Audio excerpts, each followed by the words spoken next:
have made your people a pilgrim church, to be welcomed by you into its eternal home.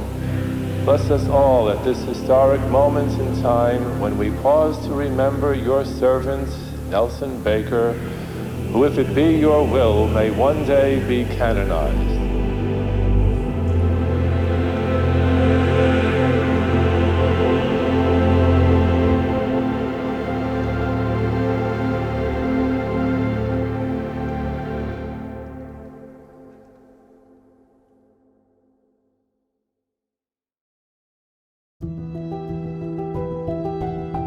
When Bishop Mansell became the Bishop of the Diocese of Buffalo, he met with Monsignor Wirtz and decided that the two of them would go over to the Cause of the Saints in Rome, which is the Vatican department that oversees the making of saints.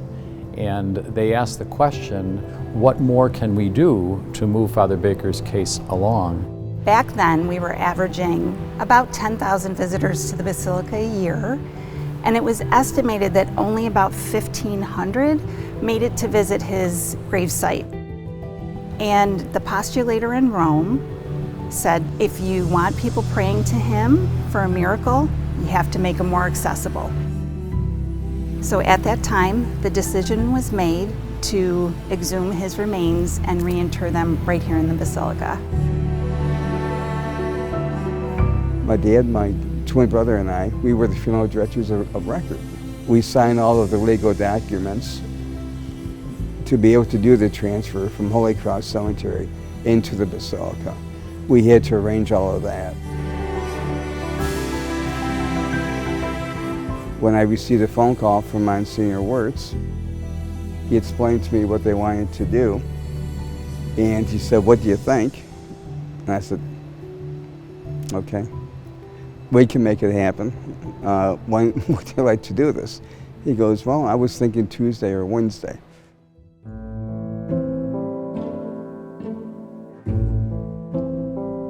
I remember that day, they set up a tent over the gravesite. They had dug the ground. We knew from just the history that there was cement poured over Father Baker's grave. And we were very surprised to find out, once they did begin to dig, that the cement wasn't that thick. We were hitting something above where the casket vault should be. Well, it turned out to be, there was what they call a vault. A baby's vault was placed on top of Father Baker's vault. They lifted the casket out of the ground, and then they put it in the hearse, and the funeral director, they brought the casket into the morgue. We brought up Father Baker's casket. It was in excellent shape.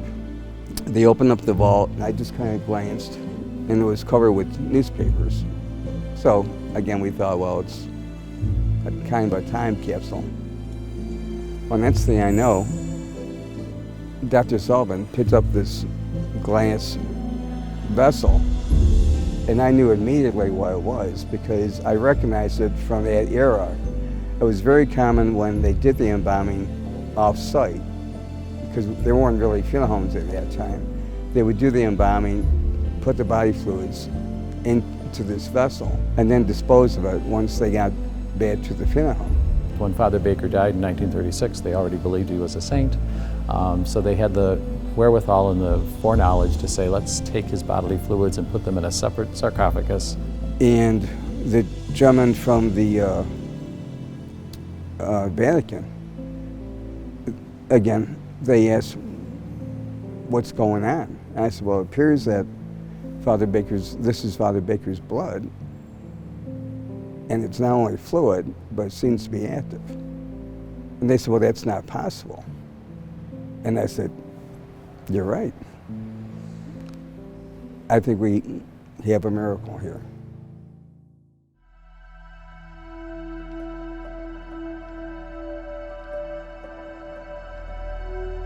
We were, of course, to the media, telling them that we were asked by the Vatican to do this discreetly and respectfully.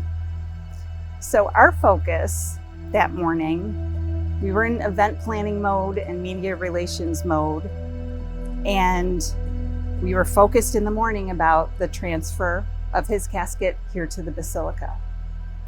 And what was quite moving, still gets me a little choked up, is that we had the original Baker boys serve as the pallbearers.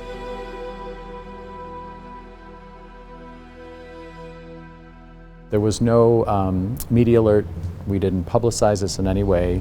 No one knew about it except the people that were involved in this transition from the cemetery to the morgue to the Basilica. When we all first walked into the Basilica, there was a moment of shock because the Basilica was at near capacity. When you walked in, the Basilica was packed with people.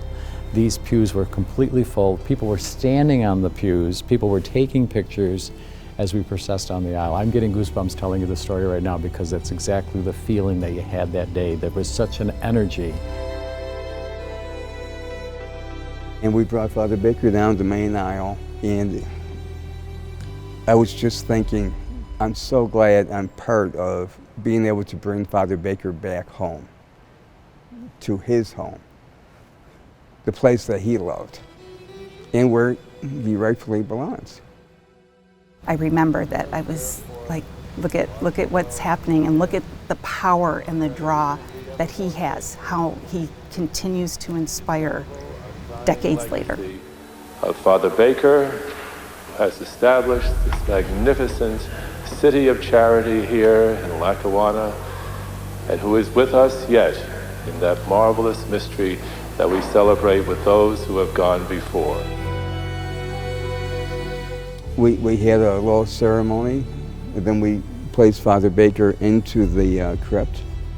At the end of the service, the bishop announced that everyone in the church would have an opportunity to process past the casket.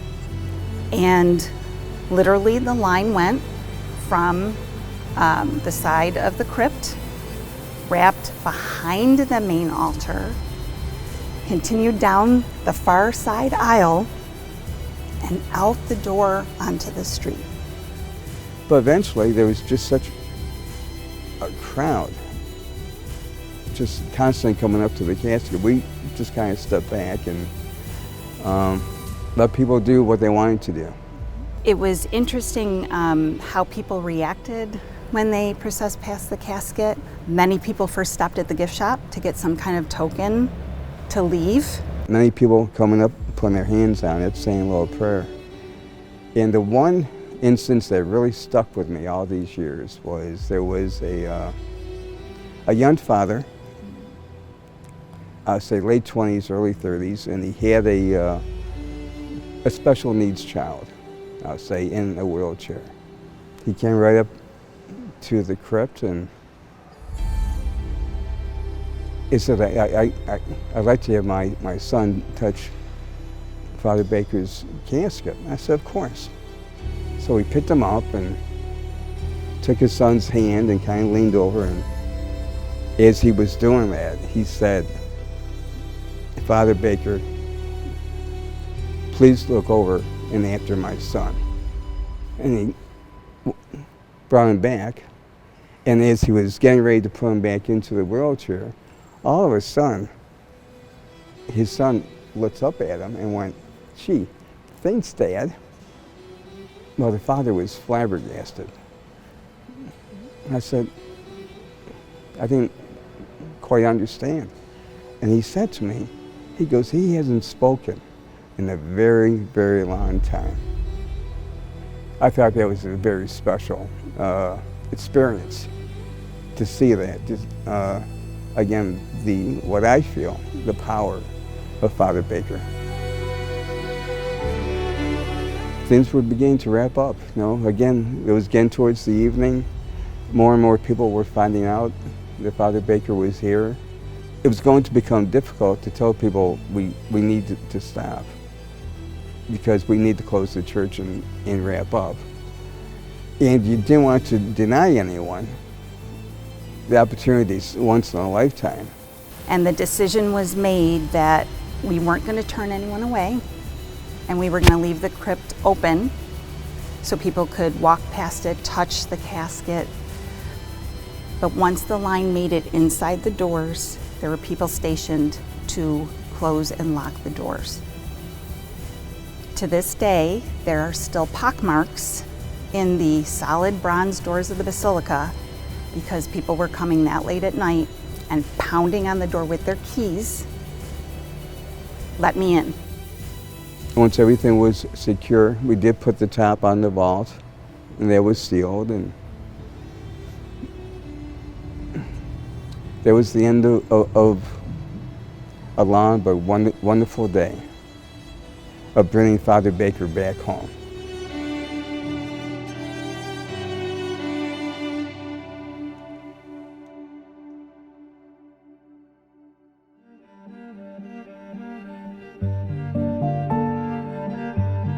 We will go forward praying with and for Monsignor Baker, praying that while we hope for miracles, at the same time we look to the miracles in the hearts of good people every day, whose story is fueled by the story, by the living legacy, by the living presence and intercession of Father Nelson Baker.